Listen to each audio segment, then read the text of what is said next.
Víctor García Nebreda es licenciado en Derecho, tiene 30 años de experiencia en gestión de estaciones de servicio, empresario, propietario de estaciones de servicio, entre otros negocios, secretario general de AESCAM y presidente de la Mesa de Energía y Movilidad de Madrid Foro Empresarial. Además, es un gran amigo mío. ¿Cómo ves a corto y medio plazo la implantación de nuevas energías para movilidad en gasolineras? Recuerda las 3 CCC. Sí, pues el largo plazo, después de la base de lo que hemos escuchado, pues ya veremos. Más concreto o más conciso. El corto y medio, pues sobre todo el corto, pues con incertidumbre, con mucha incertidumbre, con bastante desconcierto y a veces con perplejidad. ¿Por qué digo esto? Porque cuando hablamos, por ejemplo, o habla Europa, de que al final es quien manda, como se ha dicho en esta mesa, ¿no? Que hay que tener 150 hidrogeneras puestas, pues está muy bien. Pero claro, no hay coches y cada hidrogenera cuesta unos cuantos millones de euros ponerla. Entonces, desde el punto de vista del empresario de estaciones de servicio, pues lo miramos un tanto perplejos. Y en lo que está más cercano, que son dos cosas. Una es el poste de recarga, que sí, estamos en ello, estamos intentando poner postes. Tenemos incluso la obligación legal de poner postes, pero resulta que luego nos aprietan desde la administración para que pongamos un poste, pero los permisos para poner ese poste se demoran año y pico. Incluso nos reclaman de administraciones, oiga, le voy a multar a usted porque no pone el poste, pero es que no puedes ponerlo. Entonces, es complicado. Y lo que vemos más directo, más factible, pero difícil, es los combustibles renovables, los biocombustibles, ¿no? Lo que pasa es que, claro, lo vemos difícil porque no hay una regulación favorable a esto. ¿Por qué lo vemos más fácil? Porque no tendríamos que cambiar tanques, no tendríamos que… La red logística está, se transporta igual, los coches son los mismos. Pero claro, la normativa sigue considerando impositivamente y en muchas cosas un bio como un fósil normal. Entonces, esto hace bastante difícil que se pueda poner en marcha. De hecho, ya nos hablarán, pero los intentos que están haciendo pues tienen mucho valor porque claro, es poner un producto al consumidor a un precio más caro, porque es imposible. En Francia tenemos el éxito del E85 que ha sido todo muy bien, pero entonces lo vemos pues a corto, con mucha incertidumbre y bastante desconcierto. Muy bien. Pues damos paso a Zoilo. Zoilo Ríos Torres empezó siendo consultor, después se puso al frente de la empresa familiar, una empresa aragonesa con nada menos que 97 años de trayectoria y ahora gestiona 19 estaciones. Sin embargo, Zoilo, que ha sido cliente, ha sido proveedor y para mí es una referencia personal, tiene además muchos otros sombreros, muchas otras gorras, como por ejemplo es responsable de nuevas energías en la Confederación Española de Empresarios de Estaciones de Servicio, patronal a la que me une ya más relación sentimental que profesional. Es también patrono fundador de la Fundación para el Desarrollo de Nuevas Tecnologías del Hidrógeno de Aragón. Desde 2004, patrono fundador del Clúster de Energía de Aragón, CLENAR. Desde 2017, miembro del Consejo Asesor de CODES, Fundación Ecología y Desarrollo. Y desde 2017, vicepresidente y responsable de Comisión de Movilidad Sostenible del Clúster de Energía de Aragón, CLENAR. A ver, es un tío que sabe de movilidad y de energía para la movilidad. Sin anestesia, ¿cómo es la realidad de los pequeños y medianos empresarios de estaciones de servicio que quieren incorporar nuevas tecnologías más sostenibles y, sobre todo, cuál es la experiencia de los pioneros? Bueno, en primer lugar, agradeceros la organización y el invitarme a la jornada. Aparte de esas cosas que has dicho sobre mí, también soy usuario de coche de diésel, que es mi coche de referencia, diésel renovable, por supuesto.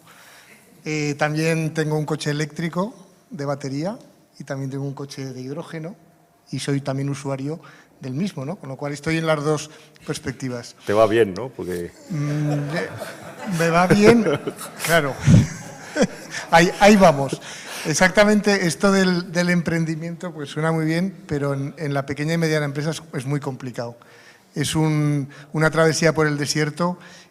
Nosotros llevamos con el hidrógeno pues 20 años, como has comentado, Y con puntos de carga eléctricos llevamos desde el 2015, casi como el nacimiento de Technip, de nuestros amigos de Technip, ¿no? El promedio que tenemos ahora de carga, que se han mencionado aquí, está entre 1 y 2 horas al día de ocupación en los puntos de carga. Claro, tan malo es llegar tarde como llegar demasiado pronto. Nosotros que empezamos tan pronto, pues los cargadores de 50 ya no nos valen, pero esa inversión está allí, ¿no? En la actualidad vemos que hay… A ver, todo esto depende al final de lo que nos vengan a pedir los consumidores, los clientes, que son los que mandan. El vicerrector ha hablado de ese deber ético de compromiso con la transición energética, con el cambio climático, pero ese deber o ese sentimiento ético lo tiene que tener también el usuario. Para eso el usuario debe estar dispuesto a pagar determinado precio por ello, con lo cual los coches eléctricos no son baratos, ya se ha comentado aquí, y por tanto los clientes pues tampoco se prodigan. Con el hidrógeno, pues 3/4, ¿no?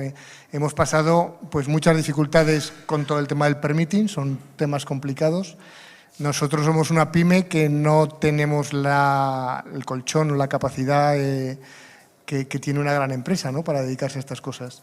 Y al final es que no hay demanda. Y es más, la demanda que tenemos, el 99% de nuestros clientes, de los que nos dan de comer, son los de gasolina y gasóleo, ¿no? Con lo cual, claro y conciso, es complicado. Y nuestra experiencia, al igual que os he comentado, y bueno, una empresa que ha estado por aquí hablando sobre la electricidad, a esa empresa nosotros le hemos solicitado para poner un punto de carga de 50 kilovatios hace ya bastantes años en una estación de servicio en la A2 y nos pide unas condiciones para el suministro de 500.000 euros. ¿Cuándo voy a amortizar yo eso? Eso es completamente inviable, ¿no?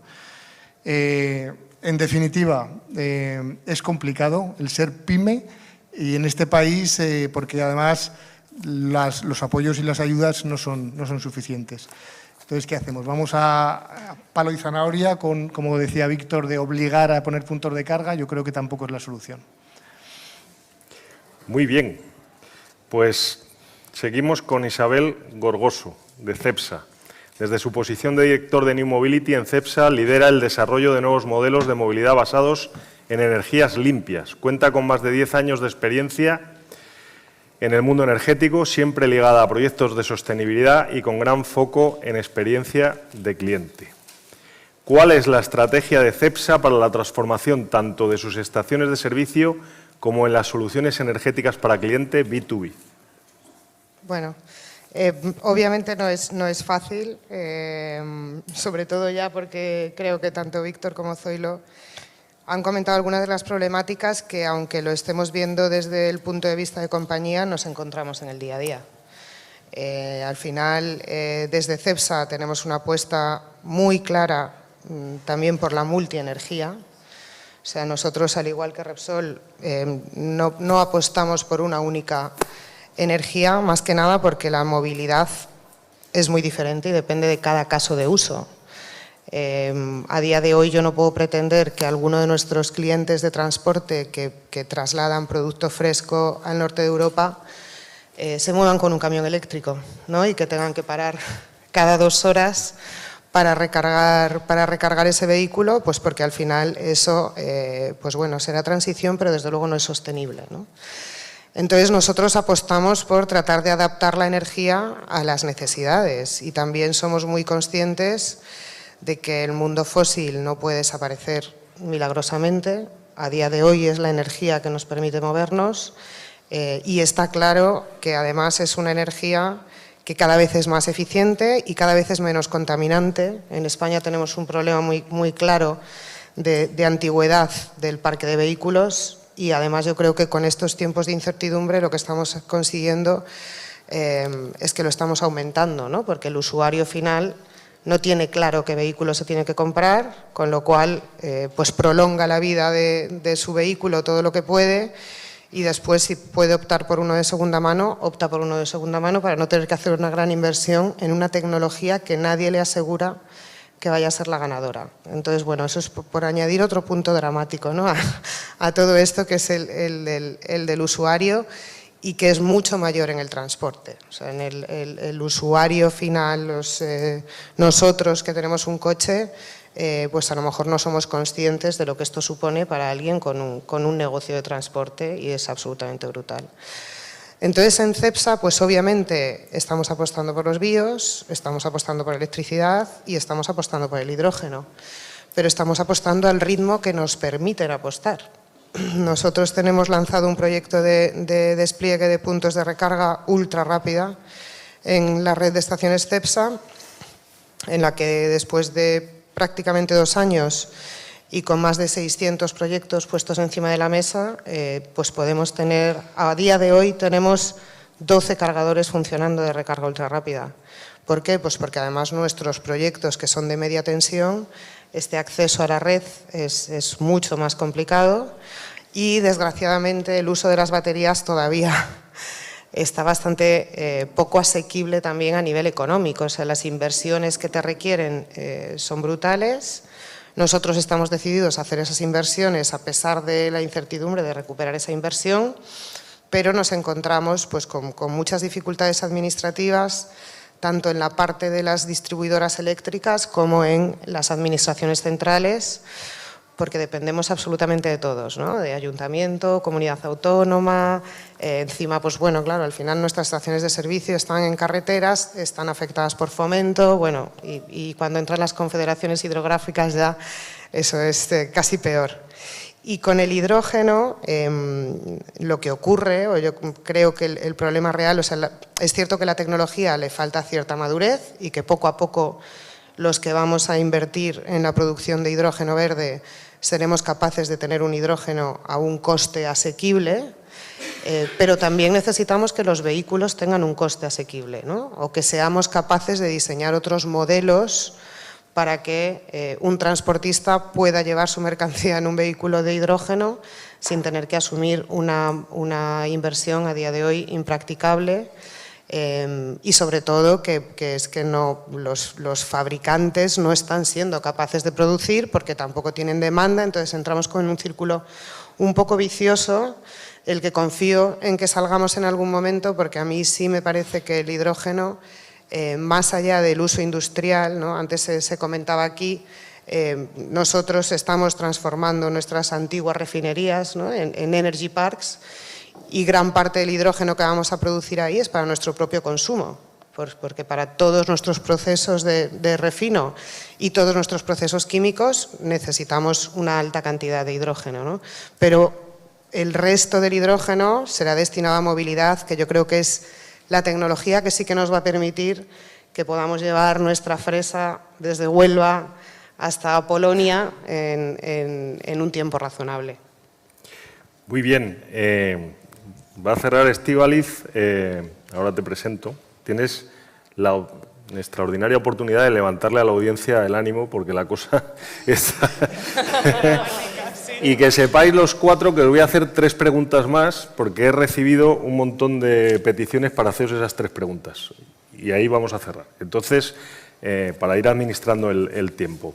Estíbaliz es ingeniera industrial con más de 10 años de experiencia demostrada en desarrollo de negocio energético, especialmente enfocado en energías alternativas para la movilidad durante los últimos años. Actualmente es desarrollador de negocio senior en Repsol. ¿Cuál es para tu empresa, para Repsol, el futuro a medio y largo plazo de la energía para la movilidad? Bueno, pues buenas tardes. Aquí estamos porque no teníamos nada mejor que hacer. Venga, que es última hora, vamos a ser claros y concisos, ¿no? Y me olvido de decir que muchas gracias por la invitación. La verdad que sí que es un verdadero placer estar aquí. Claro, conciso, y yo creo que ya lo habéis dicho, y eso es porque soy la última en hablar, coincido con todos vosotros. O sea, bien. El corto, medio y largo plazo, hoy, en la movilidad, y creo que en toda esta transición energética es multienergía. Y esa es la clave. O sea, no nos podemos olvidar, y yo creo que voy a empezar desde el principio. Estamos en plena transición energética porque tenemos que reducir las emisiones de CO2 o de gases de efecto invernadero, creo que lo tenemos claro. Pero a mí me gusta siempre recalcar, y yo creo que se dice muchas veces, es que si reduzco las emisiones en un punto y las aumento en otro, no sirve de nada. O sea, yo creo que eso también es importante, ¿no? Y lo que es importante es fijarnos el objetivo, que yo creo que ahí estamos todos en consenso y nos lo hemos fijado. Queremos ser neutros en carbono en el 2050, al menos en Europa y en España, y como compañía, como decía Curro, y debemos fijarnos el objetivo. El resto, que todas las tecnologías compitan y hacer uso de todas, porque claro, también es verdad que no sirve de nada decir, oye, tengo un objetivo a 2050 y hasta el 2045 no empiezo a hacer nada. Así no vamos a llegar al objetivo. Tenemos que empezar a tomar medidas desde ahora para poder llegar y tenemos que utilizar todas las que tenemos en la mano, hoy, mañana y a futuro. Y en ese hoy, mañana y futuro entran en juego, pues lo que habéis dicho, un término muy importante que es el coste-eficiencia, y ahí entramos a, oye, tengo disponibilidad de vehículos, qué coste tienen los vehículos, tengo disponibilidad de infraestructura, qué inversiones tengo que hacer, ¿vale? Y además tengo que tener en cuenta las necesidades de todos nosotros, de esos clientes. O sea, no todo el mundo se puede mover con una única energía. Cada uno, en un momento determinado, mira, Zoilo es un gran ejemplo, ¿no? Yo creo que el coche no lo utilizarás todos para todo.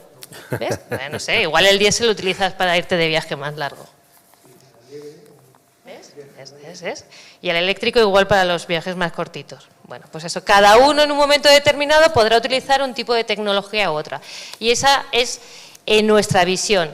Tener cada vez una oferta más multienergía también en la movilidad. O sea, yo creo que todos sois conscientes, tenemos la red más amplia, perdona que haga un poco de publi, de estaciones de servicio, o sea, son casi 3.300 estaciones de servicio.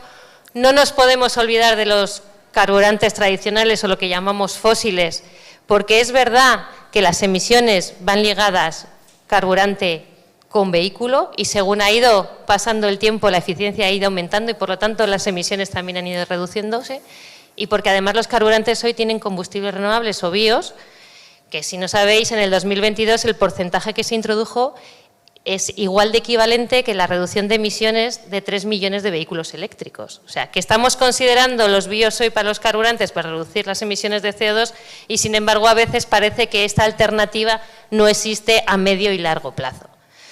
Hablamos también de los gases, es verdad que últimamente no tanto porque reducen las emisiones de CO2 en menor porcentaje, pero también es una alternativa para muchos de esos ciudadanos que quieran entrar, por ejemplo, en Madrid porque tienen etiqueta eco. Y yo creo que está claro que hablamos de la electricidad.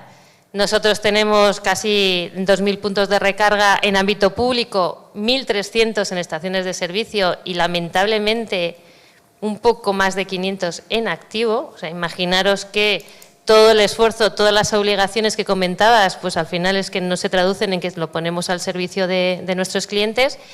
Y yo creo que una gran alternativa hoy son los combustibles renovables. Lo decía Curro, es magia. O sea, vamos a pasar de producirlos a partir de petróleo para producirlos a partir de residuos. Hoy, aceite de cocina usado. Y es una alternativa igual que otras como la electrificación, igual que otras que el hidrógeno. Pero si hablamos otra vez de coste-eficiencia y de empezar a hacer cosas desde el primer momento, lo bueno es que se utilizan en ese parque de vehículos que, sí, son 14 años, es horrible, que tendrían que renovarse, pero bueno, ahí están y algo tenemos que hacer con ellos y con la red de suministro que ya está. Y aquí lo que tenemos que abogar es un claro llamamiento a, oye, la legislación y la reglamentación nos tiene que llevar a conseguir el objetivo y ahí estamos todos en la misma línea y en la misma carrera, pero esa regulación tiene que tratar a todas las tecnologías y a todas las alternativas por igual.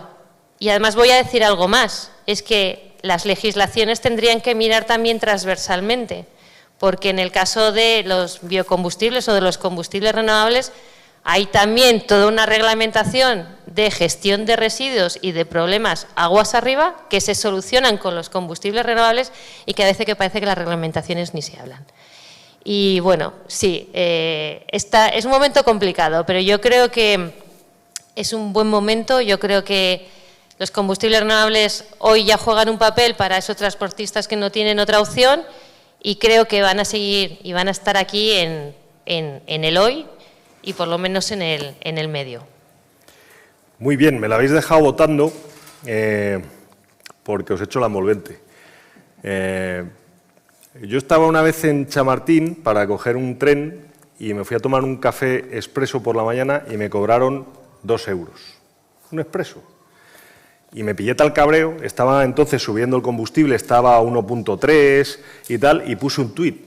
Y dije, dicen que la gasolina está cara y me acaban de cobrar 2 euros por un café expreso. Claro, uno cuando ve el proceso que tiene que desarrollarse para que tú eches 1 litro de gasolina en tu depósito, y dices, hombre, es que a 1,3 euros es barato todavía. Pero claro, puse eso en Twitter, la gente estaba cabreadísima porque estaba subiendo y tuve que cerrar mi cuenta de Twitter, porque así fue como terminé yo en Twitter. Claro, ¿por qué es barato el combustible? Porque tenemos mucha concentración de consumo de un mismo tipo de energía para transporte, para calefacción, Todos habláis de multienergía y la pregunta es muy clara. Si diversificamos en energías, inexorablemente va a subir el precio de todas las energías. ¿Sí o no? A ver, si queréis empiezo yo o luego lo habláis vosotros, que así con cara al cliente también es interesante la respuesta. Vamos a ver, yo creo que hay algo tampoco que nos cuenta nadie y es que la transición energética cuesta dinero. Esto no va a salir gratis a nadie, eso como claim.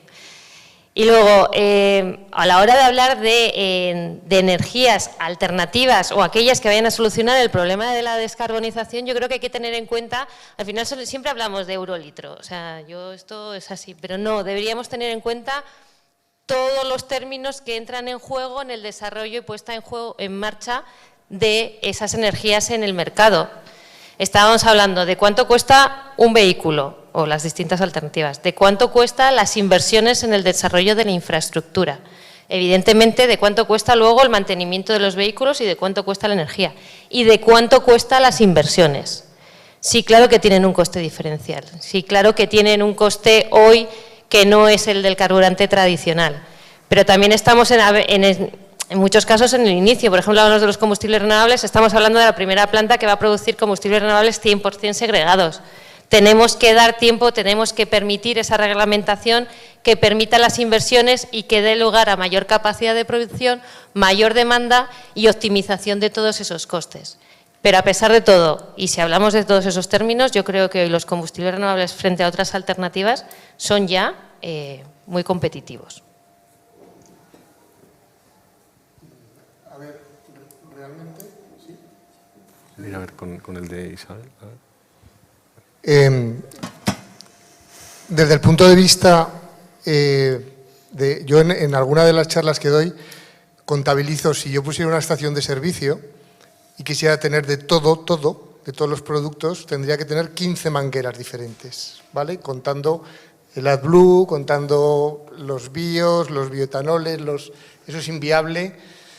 Y además teniendo en cuenta que cada vez es más caro las nuevas energías. Quiero decir, si hablas, y tú lo conoces bien, de poner un surtidor de gasolina, pues hablar de decenas de miles de euros. Si quieres poner un surtidor de GLP, pues también por ahí, un poquito más.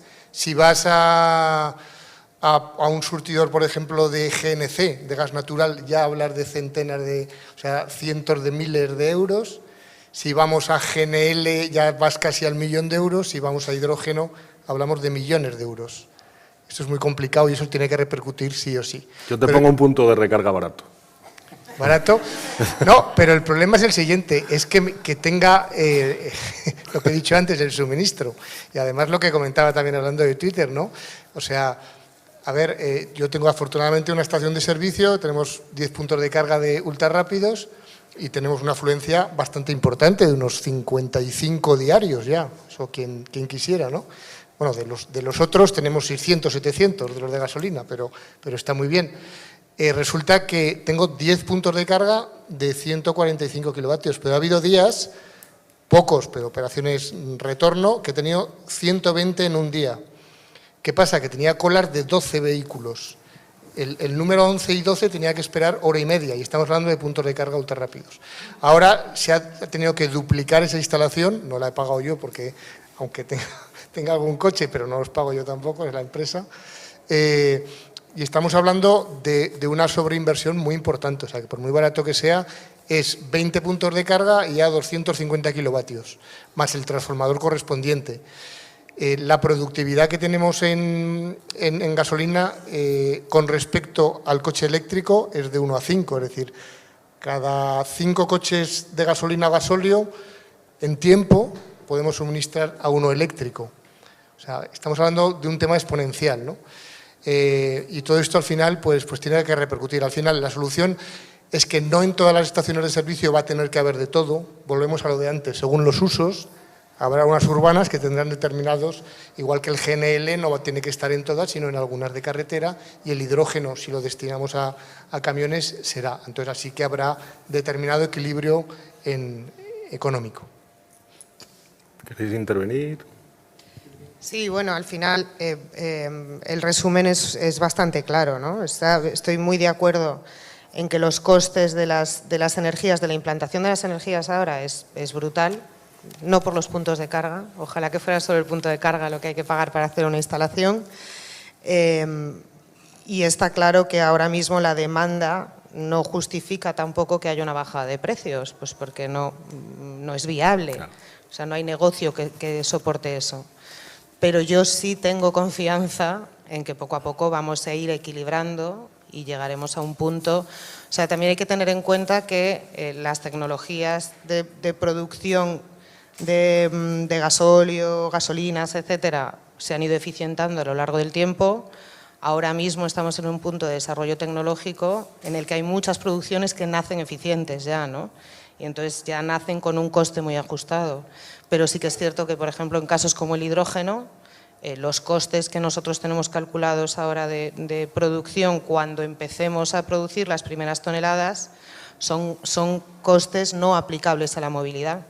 Pero sí que llegaremos a tener unos costes incluso inferiores a los que ahora mismo se están manejando con el combustible tradicional. Muy bien. ¿Entras tú con la siguiente o...? Estoy de acuerdo en todo lo que has dicho. Vale, pues te voy a dejar una fácil. Vamos a ir acortando las respuestas ya, quedan dos preguntas. Esta facilísima. Se recaudan unos 20.000 millones al año del impuesto de hidrocarburos. ¿De dónde va a salir eso? Porque ahora mismo pues, no está gravado igual otros tipos de energía que supuestamente son las que se van a implantar. ¿De dónde van a salir esos 20.000 millones que necesitamos como el comer? Porque me temo que el gasto no va a bajar. No, es evidente. Además es que 20.000 millones es me parece que el 7% de los impuestos que se recaudan, ¿no? O sea, que estamos hablando de mucho dinero.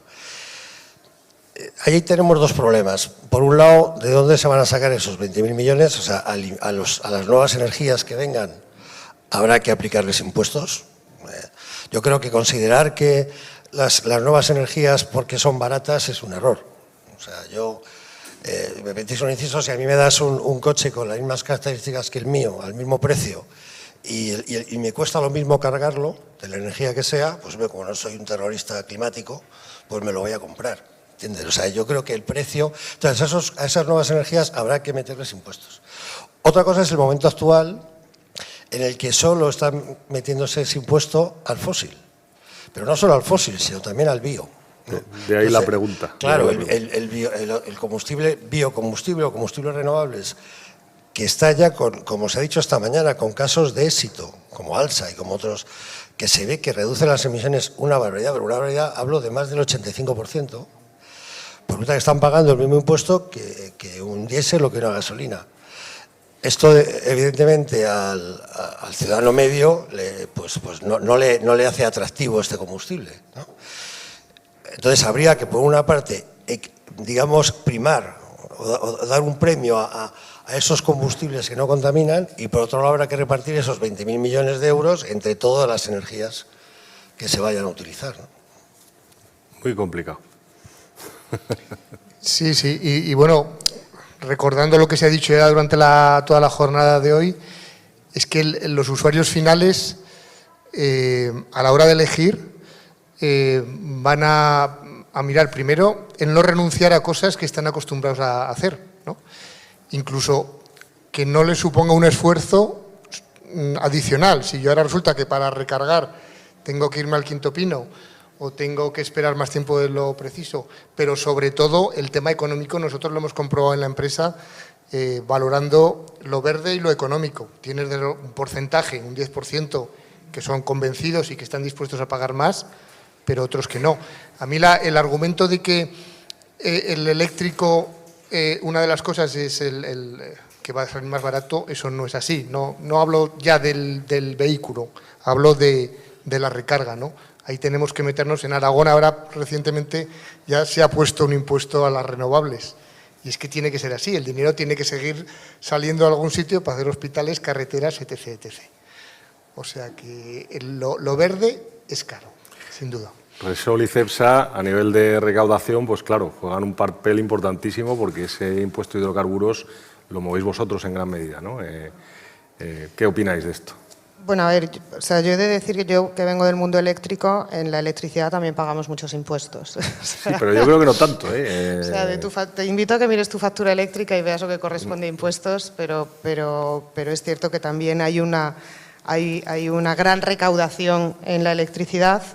Pero por retomar un poco lo que comentabas, que me parece súper relevante, o sea, al final es cierto que se habla mucho, y esto es tirar piedras contra mi propio tejado, ¿no? Porque estoy desplegando una red de puntos de carga, pero es cierto que se habla mucho de que la recarga eléctrica es muchísimo más barata, y efectivamente puede ser muchísimo más barata para el usuario que tenemos actual de recarga eléctrica, que es un privilegiado y tiene un punto de recarga en su casa.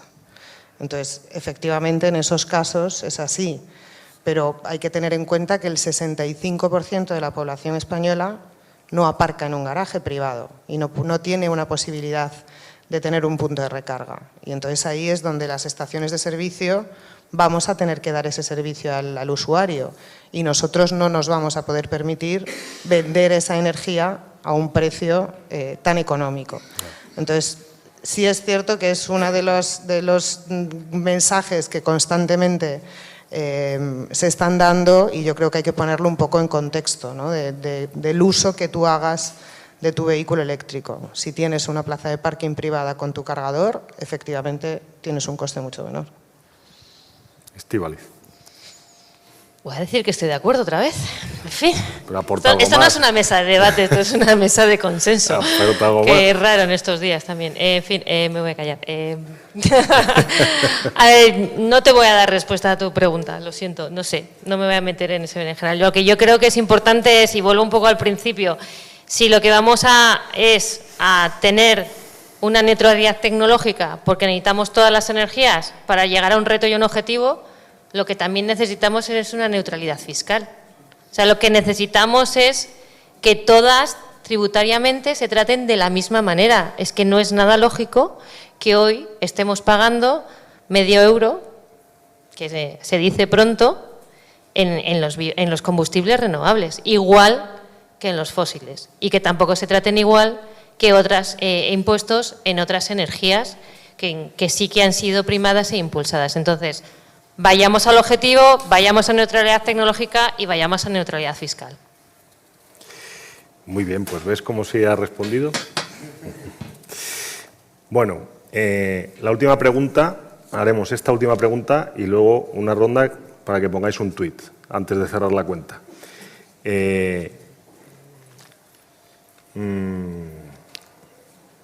¿Hay que subvencionar las energías limpias? Otro gran debate. Hay que subvencionar las energías limpias. Bueno, primero habría que definir energías limpias, ¿vale? Yo creo que en energías limpias entran muchos términos. Y para mí, más que subvencionar energías limpias, para mí lo que hay que poner son claras reglas de juego y estables en el tiempo. Es la única forma de que podamos fomentar inversiones privadas, porque las empresas privadas, ya lo hemos demostrado, estamos muy comprometidos con llegar a ese objetivo de ser emisiones netas cero en el 2050. Estamos muy comprometidos, tan comprometidos estamos que sin una regulación favorable estamos invirtiendo, con lo que pongamos las reglas claras y permitamos a todas las empresas privadas que inviertan, y así ya podremos favorecer que exista esa multienergía también en la movilidad. ¿Queréis adelantaros. A ver, yo estoy de acuerdo en que se tienen que subvencionar las energías limpias, sobre todo en las áreas de innovación. O sea, me parece que eso es necesario. Si queremos desarrollar nuevas tecnologías más eficientes que nos ayuden en esa transición, sí que creo que debe de haber subvenciones. Pero después también creo que es cierto que hay muchísimo capital inversor dispuesto a invertir en España y no se está permitiendo, de algún modo, ¿no? Y hay una cantidad de trabas administrativas que no están permitiendo ese desarrollo y a lo mejor no es necesario tanta subvención, sino el facilitar y allanar un poco el camino a los que han llegado con dinero para invertir. Entre otras cosas, sí. Entre otras cosas, es necesario para impulsar las energías limpias el subvencionarlas, por lo menos para que no pierdas. Y hablo desde la visión de la pyme, ¿no? Igual una gran empresa se puede permitir pues tener ahí un agujerito, pero nosotros no, que nos jugamos el futuro, ¿no? Con lo cual, y no hablo solamente de la inversión en el CAPEX, sino también en el OPEX. O sea, hay que ser claro. Y es que estamos para ganar dinero, ¿vale? Porque si por mucho compromiso ético que tenga y de cambio climático, como el día de mañana pongo todo cargadores eléctricos, que yo encantado, pero cerraría a los 3 días, ¿no? Con lo cual, o se da eso y además de una forma contundente. Yo creo que aquí en España no se está haciendo bien, ¿vale? En otros países hemos tenido ejemplos de que se ha hecho bien y entonces las cosas funcionan. Por lo menos hasta que sea competitiva, como se ha comentado, en equidad con las otras. Ya me da igual si grabas las más contaminantes en la proporción, o si subvencionas las más limpias. Pero hay que equilibrar. Pues voy a dar otro punto de vista. Y voy a aprovechar que ha llegado ya el director general y así lo escucha. Yo creo que más que subvencionar, ayudar, lo que hablábamos de los impuestos, hay que ser una cosa que dice la norma europea, la norma española y todo, que es ser neutrales tecnológicamente, que queda precioso, todo el mundo lo dice y lo decimos todos, pero que no se cumple, ¿no? Entonces, desde el momento que seamos neutrales tecnológicamente, pues quiere decir que todas las energías jugarían con las mismas reglas de juego. Entonces, si queremos dentro de eso que a las más limpias subvencionarlas de cara al ciudadano, porque es un tipo de subvención, es decir, que sea fiscalmente más atractivo y por lo tanto más barato el precio final, que se haga, pero que se haga con todas, lo que hablábamos antes, ¿no? Y luego con la ayuda directa yo tengo un dilema, pero un dilema de ciudadano, no de profesional, ¿no?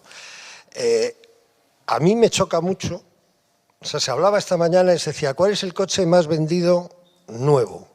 Un Dacia Sendero, 13.000 euros.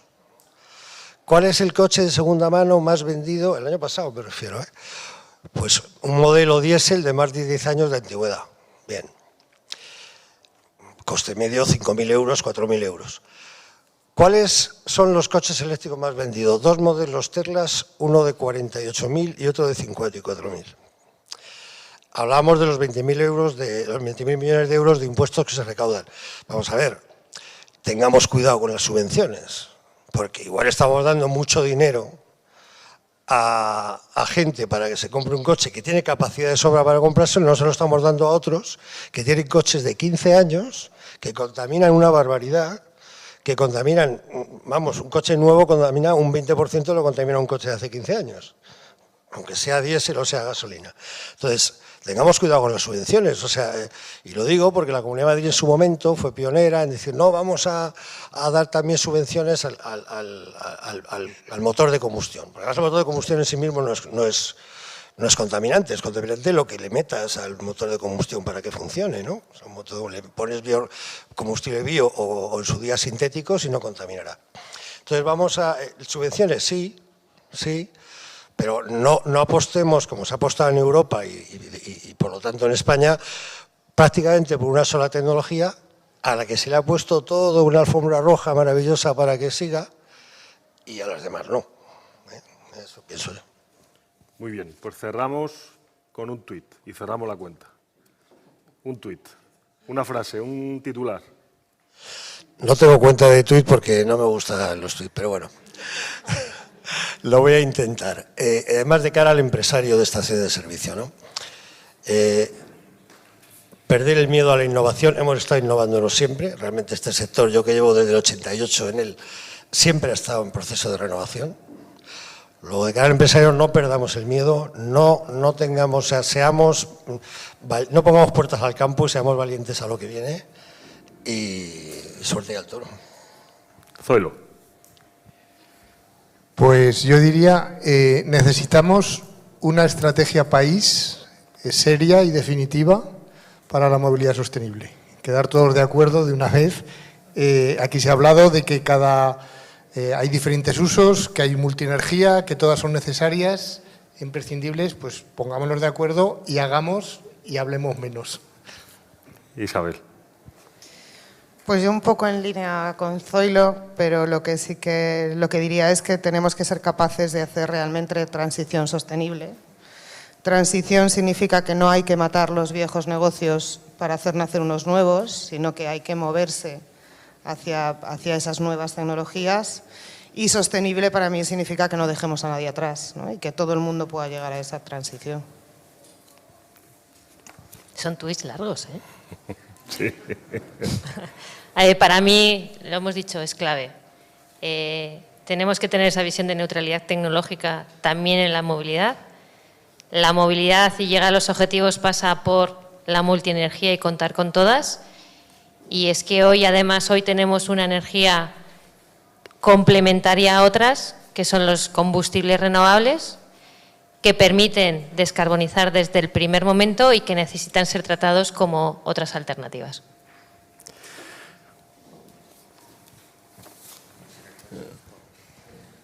Solamente un comentario último, porque ya estáis casi fuera de tiempo, que nos ha comentado durante todo el día, que es específico de aviación, hablando de regulación, ¿vale? 1 de enero 2025, Directiva Europea Mandatoria Refuel EU Aviation. Será obligatorio, insisto, en unos meses, que el 2% del combustible que vaya en los aviones que despeguen en territorio europeo vayan con combustible renovable. Es decir, es un mandato, es obligatorio. Y aprovecho que está el director de la Comunidad de Madrid porque hoy habéis anunciado un proyecto de innovación muy interesante que es Madrid Vuela Alto, donde la Comunidad de Madrid pues se incorpora y va a apoyar todo el tema de la aviación sostenible, así que aprovecho para felicitarles. Muchas gracias. Muy bien, pues muchas gracias, ha sido un placer.